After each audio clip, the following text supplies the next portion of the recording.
Kamusta na po kayong lahat dyan and welcome back to my channel.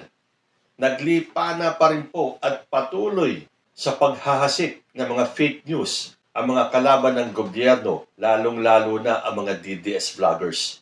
Halos araw-araw may inilalabas silang mga maling impormasyon at mga fake news in the hope na makuha nila ang simpatya ng taong bayan at pumanig sa kanila. Unfortunately, ilan na lang po ang naniniwala sa mga fake news peddlers na to. Ang siste nito, kapag sila ang naglabas ng balita, gusto nilang paniwalaan ng tao ang mga sinasabi nila kahit na hayagang iyan ay mga kasinungalingan. Dahil napakadali po na mag-research sa internet para po malaman ninyo ang katotohanan. Pero kapag galing ang balita sa kampo ni President Bongbong Marcos, asahan nyo ang isisigaw nila, fake news yan.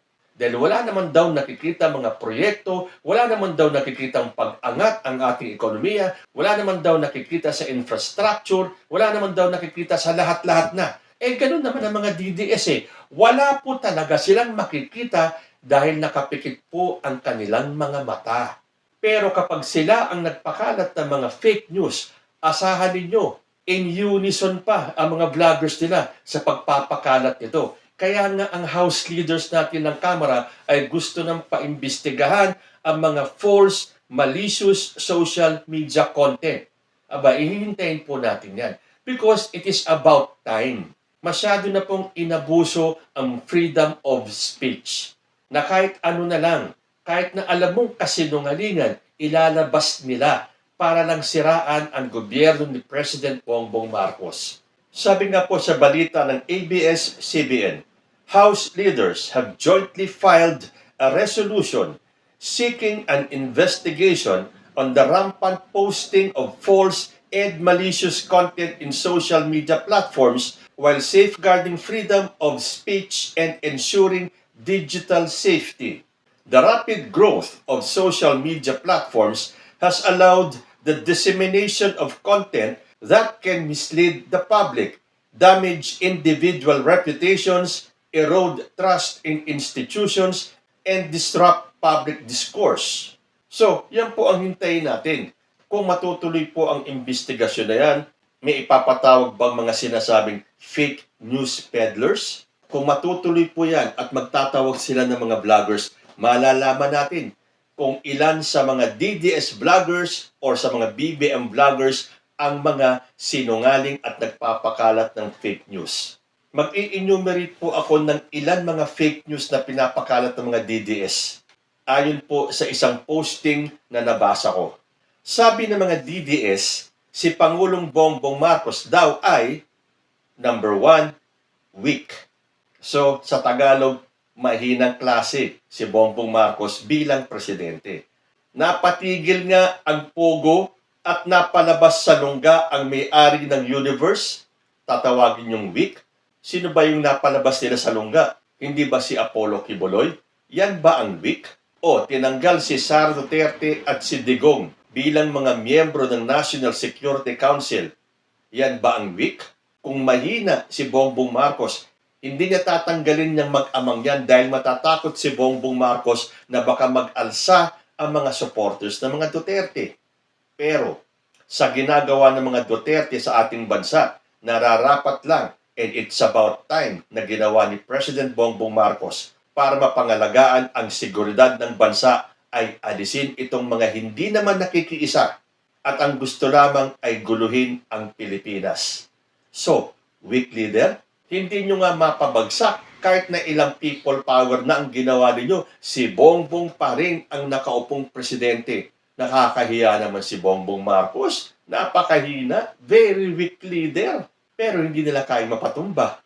Issue number 2, bangag. Yang bangag issue na yan hindi na matapos-tapos. Dahil umpisa pa lang, yan po ay planado na. Dahil nung palang eleksyon, nung campaign period, ayaw na ni former President Duterte kay Bongbong Marcos dahil si Bongbong ang tumakbong presidente at hindi ang anak niya.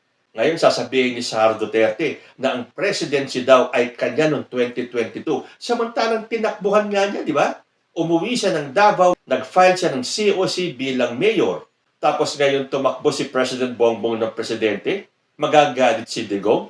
At magmula noon, gumawa na sila ng issue na alam nila kakagatin ng tao. At yan ay ang yung bangag issue. Nung sinabi ni Digong na mayroong isang presidentiable na nagko-cocaine. At nung nanalo na si President Bongbong Marcos, yun ang kanilang paninira na meron tayong presidenteng bangag. Kahit na ilang ulit na natin sinasabi, sa edad ni Bongbong Marcos, kung yan ay isang drug addict, hindi na po nagtagal yan at baka bumagsak na yung kanyang kalusugan. Ang mga DDS, hindi po talaga nag-iisip kung ano ang ipakalat at marinig nila sa mga DDS vloggers na kasinungalingan, hook, line, and sinker, paniniwalaan nila. Pero ano ba ang ebidensya nila? Yung fake polvoron video? So, hanggang ngayon, meron ba silang nailabas na konkretong ebidensya na nagko-cocaine o isang drug addict si President Bongbong Marcos? Wala po. Issue number 3, yun daw pagbibigay ng zero budget sa PhilHealth na ginagamit ni Senator Bongo sa kanyang pangangampanya. Sabi ni Bongo, hindi tayo papayag na Pilipino ang kawawa dahil sa zero budget ng PhilHealth. Sa kabila ng pangamba ng mga Pilipino, hindi titigil si Senator Kuya Bongo na ipaglaban ang mas magandang medical benefits para sa lahat. Senator Bongo, Mr. Malasakit, bisyo ang magserbisyo. Yung budget naman po ng Malasakit Centers, hindi naman po galing sa bulsa ni Bongo yan. Yan po ay galing sa kaba ng bayan. At bakit ba zero budget at zero subsidy ang binigay ng gobyerno sa PhilHealth? Makinig po ang sabi ng ating Presidenteng Bongbong Marcos, meron pa rin reserve. That's why I know na nabahala ang tao because bakit natin binawasan ang PhilHealth subsidy? Dahil ang katotohanan dyan ay, kung tingnan ninyo, kaya binawi ng Department of Finance ang ilang reserve na naiwan dahil hindi nagamit yun ng ilang taon. In other words, PhilHealth has sufficient budget to do all of the things that they want to do. Dahil ang sabi po niya, mananatili lang yung budget sa bank account ng PhilHealth at matutulog lang yan sa bangko. Dahil napakalaki pa po ng pera ng PhilHealth. So, imbis na matulog sa bangko na ginagawa ng PhilHealth, yung budget nila, ibigay na lang sa mga ahensya na nangangailangan. Ganun po kasimple at yun ang paliwanag. Pero ang mga DDS, pinapaniwala ang sarili nila na kawawa naman ang taong bayan, kesyo mawawala na daw ang PhilHealth, mawawala daw ang benepisyo sa PhilHealth at kung ano-ano pa. Napakadali pong mag-research, magbasa kayo, mag-google kayo. Ang ginagawa nyo kasi, ang pinakikinggan nyo lang, yung mga alipores, yung mga kakampi ng mga Duterte. So, hindi nyo makukuha yung both sides. Ang dapat yung gawin, makinig kayo sa kampo ninyo, makinig din kayo sa kampo ng gobyerno, saka kayo mag-decide kung sino ang nagsasabi ng totoo. Hindi basta-basta na lang kayo naniniwala. Sumunod na fake news ng mga DDS, yung 20 pesos na bigas na hindi sila makamove on dahil ito daw ay ipinangako ng ating presidente. Pero wala naman silang maipakitang ebidensya na sinabi ni President Bongbong Marcos na nangangako siya na ibababa niya ang presyo ng bigas sa 20 pesos. Ito po ay aspiration o pangarap ng ating presidente. At ang pangarap po ay hindi pangako. Dinidir naman kayong magpakita ng ebidensya na sinabi ni President Bongbong Marcos yan. Wala naman kayong maipakita. Pero pinagpipilitan nyo pa rin na pangako ito ng ating presidente. Bakit hindi nyo silipin kung ano ang sinabi ng inyong idolo, si former President Rodrigo Duterte, tungkol sa presyo ng bigas? Meron po kasing nasabi si former President, ang gagawing 7 pesos ang kilo ng bigas. Sabi po ni Rodrigo Duterte, we need to switch from the current quota system in importing rice to a tariff system where rice can be imported more freely. This will give us additional resources for our farmers. Reduce the price of rice by up to 7 pesos per kilo and lower inflation significantly. May dalawa po kasing interpretasyon ang taong bayan dito.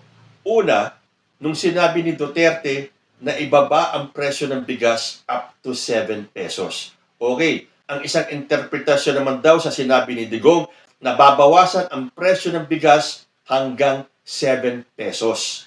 Okay, pagpalagay na natin na ang ibig sabihin pala ni Digong ay ibababa ang presyo ng bigas ng up to 7 pesos. Ibig sabihin, for example, ang isang kilo ng bigas ay 60 pesos, babawasan natin ng 7 pesos, yun ay magiging 53 pesos na lang.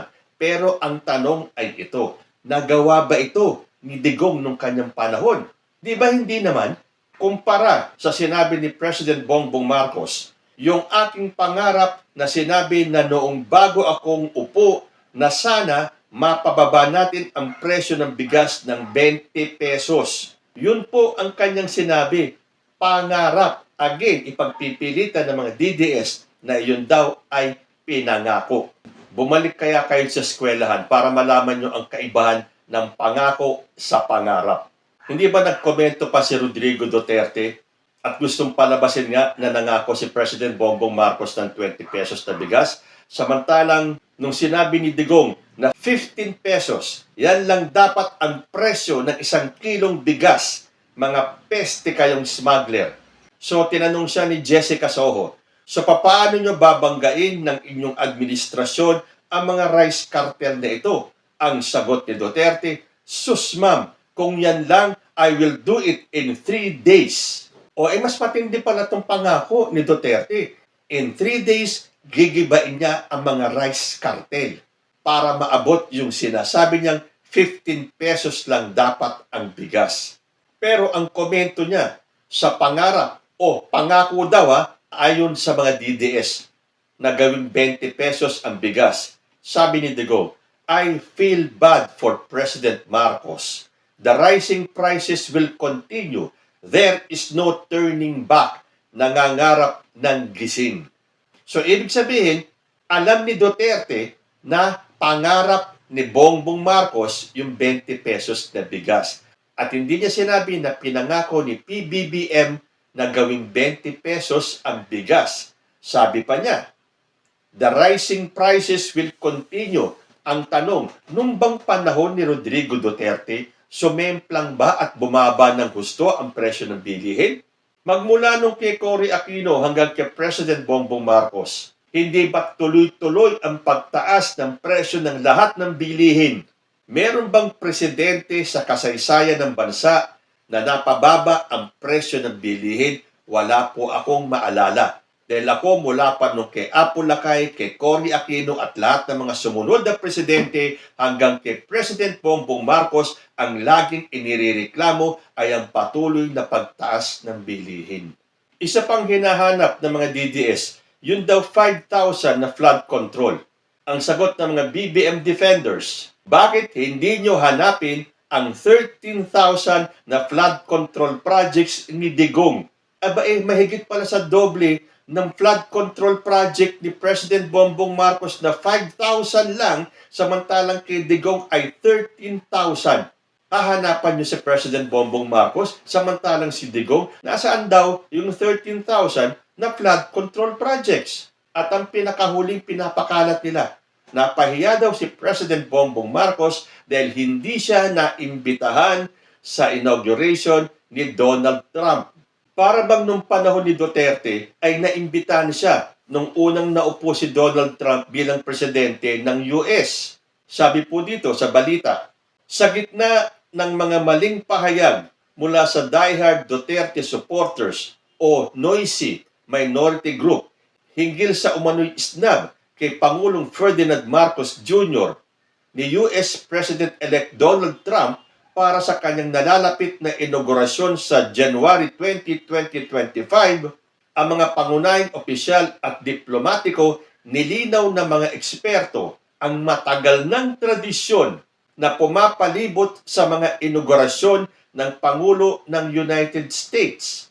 Sinabi na din ito ni dating Presidential Communications Operations Secretary at Duterte ally na si Martin Andanar ang isang katulad na issue noong 2017 sa unang inaugurasyon ni Donald Trump. Ipinahayag ni Andanar noong January 15, 2017 na hindi kaugalian na dumalo ang mga pinuno ng Estado sa inaugurasyon ng US dahil ito ay isang lokal na kaganapan. Karaniwan, ang pinuno ng misyon o ang ambassador ay ang kinatawan ng ating bansa. Dahil dito ay ganap na isang lokal na kaganapan. Ang mga Amerikano ay naroroon upang ipagdiwang ang inaugurasyon. Binigyan din ni Philippine Ambassador to the United States, Jose Manuel Romualdez, noong January 1, 2025, na walang pinuno ng Estado ang naimbitahan sa isang inaugurasyon ng Pangulo ng US. As a matter of policy, walang head of state ang inimbitahan. Only ambassadors based in Washington are invited. Since the 1800s, walang head of state na inimbitahan sa US presidential inauguration. Only ambassadors represented in Washington, D.C. are invited. Sa kabila ng malinaw at matatag na mga tradisyong ito, ang mga taga-suporta ni Duterte ay patuloy na nagpapakalat ng maling impormasyon na inaakusahan ang gobyerno ng US na hindi sinama si Pangulong Marcos Jr. sa inaugurasyon ni Donald Trump. O nakita nyo na?